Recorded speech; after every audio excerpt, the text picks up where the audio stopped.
I just got my second vaccination. I am overly excited.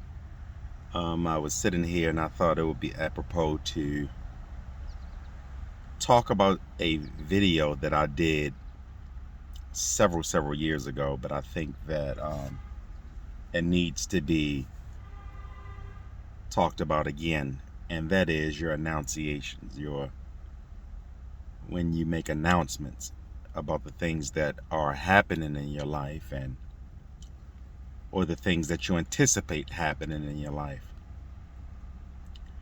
I had a conversation with a friend of mine several years ago, and I told them that I was going back to school to get my master's degree. And they immediately went to the negative. Do you have enough time? School cost. You have a lot of things going on in your life. Can you handle that?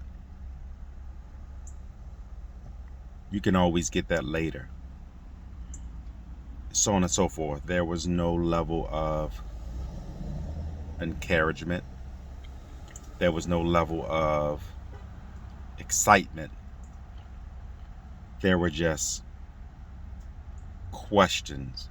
And those questions were more leaning on the negative, in my opinion. And I wanted to tell you that whenever you are about to endeavor, or whenever you are about to reach your goals or try to bring your goals to fruition, you're always gonna have three types of people,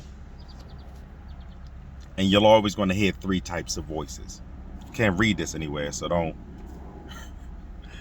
You're always going to have three types of voices in your mind whenever you're trying to reach your goal. The first voice is the voice of God.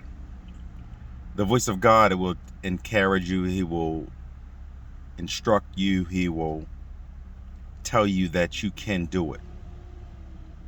He will lay out the plan. He will say, go do this. And sometimes he doesn't lay out the plan for you because he's already laid out the plan for you to walk. He doesn't necessarily show you the plan because sometimes we mess up. We mess up the plan. So he doesn't necessarily show you the plan. But he will put you on the pathway to it when he told Noah to go build the ark. He put it in Noah's mind. And when Noah made the announcement, people ridiculed him. When he was building, they ridiculed them and they all drowned. He tells you what to do, or he gives you the assignment, or he gives you the vision. And sometimes he may not tell you how to do it. Why? Because he's already laid the plan out and put things in place for you to walk in. And that will instruct you where to go, where not to go. And sometimes he won't allow you because there's lessons learned along the way. Got that? The second person that's in your head is yourself. This is the person that's fickle. Yeah, you. Me. Because this is the person that will say, I don't know if I have what it takes. Because we're looking at based on our historicals, based on our past, or based on how we feel about ourselves. We might not feel like we have what it takes inside. Why?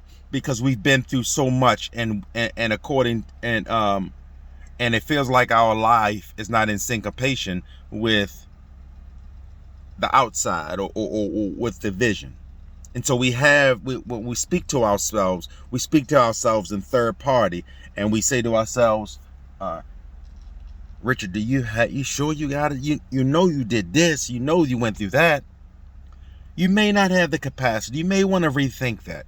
And then the minute that something comes along to support, listen to me, to support what seems like a fact, but really isn't a fact, to support what seems like a fact, we gravitate towards that. So if you have this vision, God puts this vision in and says, look, go get this car. But you just looked at your credit report, and the credit report is like, it doesn't fit the script. But God told you to go get the car, but you're looking at the credit report, and you're looking at it as a supporting cast to this hypothetical that's in your mind. And you're saying that God didn't tell you that. Yeah.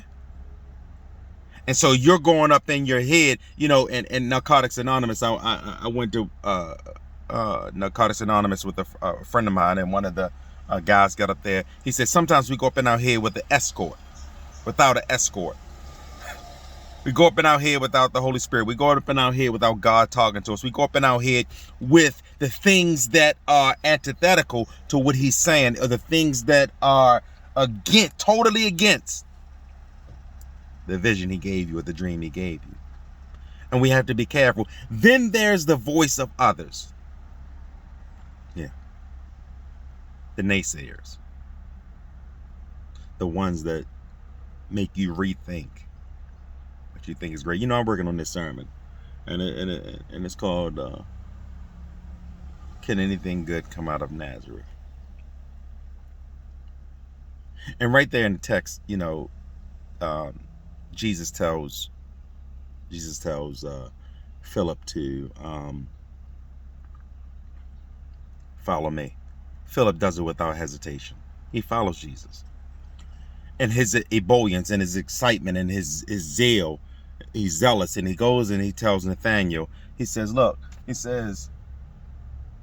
Nathanael, come meet a man who can change everything in your life. Come meet a man who can change it. I'm excited about him. I know he's the one. I know he's the one that can change my life. I know he's the one that can do miracles. I just know there's something about this man that I am following him. And immediately when he said that, Nathanael says, but Philip, can anything good come out of Nazareth? And it's at that point, because Nathanael is caught up into Nazareth, which at the time was about 150 people. It was nothing. There was nothing there. It was just nothing. It was a place, nothing. It didn't help the economy. There was absolutely nothing spectacular about Nazareth. And he questions, his question made Philip, or was an attempt to make Philip rethink what he thought was great. And you're going to have people that come in your life that's going to make you question your goals, make you question your dreams, make you rethink what you think is great. Yeah. And it's at that point that Philip had to decide, is what he's saying true? Can anything good come out of Nazareth? And should I be following this man Jesus, he said. And so we have to do what Nathanael did. What Philip did. His answer, he didn't try to answer Nathanael's question. He simply makes a statement, a poignant statement. He said, come and see. In other words, I don't need to justify what I'm saying to you. I don't need to justify what I'm doing. I don't need that. I'm giving you an opportunity to do it. You don't have to, what I'm saying to you, you don't have to justify your goals, your dreams. If God gave it to you, he'll bring it to fruition. Yeah, yeah.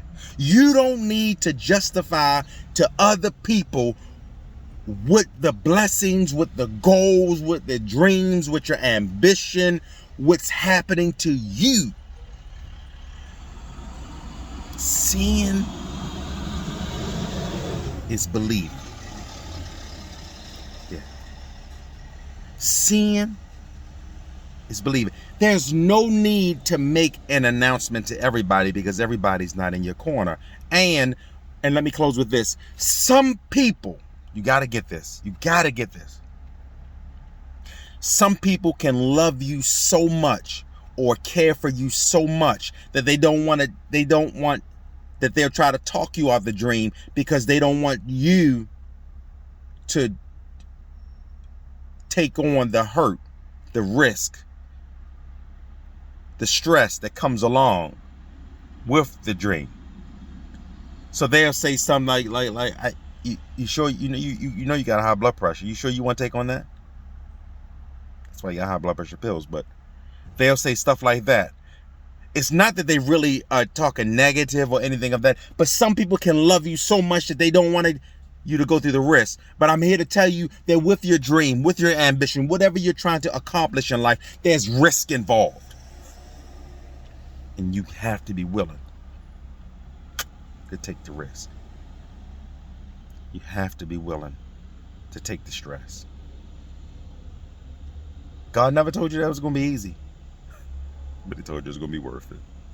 You have to be willing to go the extra mile, to stay up a couple of hours, lose sleep. You have to be willing to go by yourself, walk alone, because you're really not alone, but it may appear that you're alone, but God is right there with you. Everybody else, they can't really help you. You have to be willing. So let me recap, because I'm going to get off here. There's 3 types of voices. It's the voice of God, the voice of yourself, and the voice of others. Pay attention to the first voice, because the first voice will never steer you wrong. You will even steer yourself wrong. People will steer you wrong. Don't make any announcements. Don't go out here and promoting and all of that stuff. No, don't do that. You have to be like Philip. Come and see. Come and see. You ain't got to justify. Come and see. I encourage you to read the whole chapter. It's I think it's John 1. Maybe John 2. I got a Gospel of John. Everybody has a Nathaniel in their life that try to make them rethink what they think, what they're doing, or rethink what they think is great. Don't be on the side of Nathaniel. Be on the side of Philip. You can do the impossible. Greater is coming your way. But you have to be willing to have it in your mind. I'm going to come and see. Have an incredible day.